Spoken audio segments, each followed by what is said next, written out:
festival. We've got some ballroom dancers doing a hot and steamy trial of razors that should tell us which razor gives the best shave. But I'm also keen to analyse the different components of a razor. First, the blades. Andrew Uwejan is a metal expert, and we've asked him to test our razors to find the sharpest and hardest wearing blade. Teeny tiny, Thin. thin blade. Each blade is thinner than standard printing paper.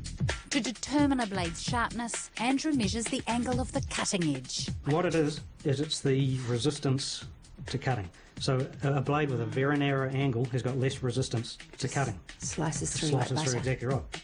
Because they're so fine, Andrew uses a microscope to measure the blade angle of each razor. One of the razors is a Gillette razor for women. Oh, and this one's a beautiful colour. I mean, pink is sharper than purple. Trust me, I know.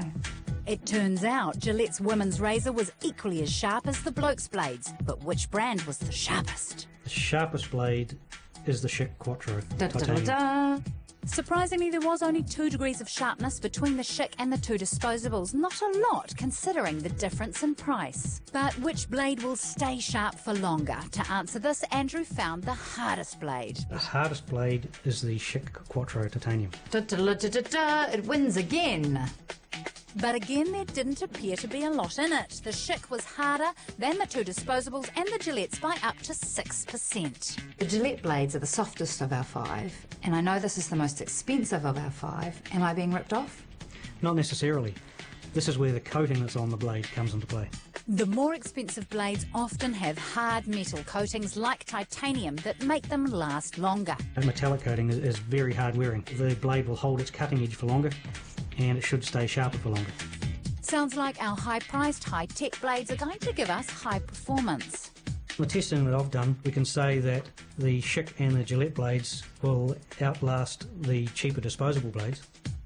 But a cartridge replacement for a high-tech razor is between 3 and 27 times the cost of a disposable razor. Are the high-tech blades going to last that much longer? That's very debatable. The more expensive blades might give a better shave, and perhaps that's where people prefer to spend their money on a better shave rather than a cheaper shave. OK, so we've looked at the blades, but what about all the other features on a high-tech razor? According to Gillette, the Mark III razor took 7 years and $750 million US to develop, and a lot of that money was spent on features other than the blades. So does all the money spent on R&D actually improve the function of a razor? I've asked a product design team at Unitec in Auckland to go over all the features of our razors apart from the blades and rate them. It looks a bit like a veggie peeler. Just looks so clumsy to me. Storage. I'd need a bigger bathroom. The trial razors all have pivoting heads except for one disposable. The pivoting head on a razor has been designed to follow the contours of your face. Huge amount of movement in that one. Supposedly that produces a closer shave, especially in awkward areas. The purpose of these fins on the shaving head is to help stick the hair up on your face so that when the blade then comes into contact with it, it slices it cleanly off. They work, but do we really need this many? No, I think they may have gone a bit overboard. The moisturising strip is on the top of the razor and contains moisturising chemicals. Well, let's see what it's like when it's wet, eh? The moisturising strips certainly work, however, they are the first thing to run out. Over the past week, the students have been testing these in the wet environs of the home bathroom. But even look at this one. Look at it. It's gooey. You think it's going to get stuck to that? Horrible. But pivoting heads, fins and moisturising strips are old hat in the razor world. The latest models feature self-soaping shaving heads and even vibrating handles.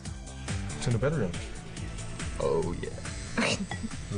Can't deny that it feels quite exciting, but whether it actually makes for a better shave, the jury's out on that one. So when it comes to basic design ergonomics, which razor comes out on top? I think this one is more curvaceous. It caters for the women's curves. Well, surprisingly, the 2 women's razors won over the design team. The Gillette Venus Spa, I think it's really good, actually. I'd give that a good 8. We found women's razors to be a little bit better than some of the men's razors because they had more lubrication in the gel strip and at the handle generally was easier to manipulate. But seriously, would any red-blooded male be seen hovering over a basin holding one of these? Not really sure this would be right. Do you want to shave with Dad? Putting all the features aside and the hardness and sharpness measurements, let's get down to what's really important. Which razor gives the smoothest shave? Remember our shaver trial with ballroom dancers? We asked 8 guys to trial razors with a varying number of blades, from simple 2-blade disposables to 3, 4 and 5-blade razors.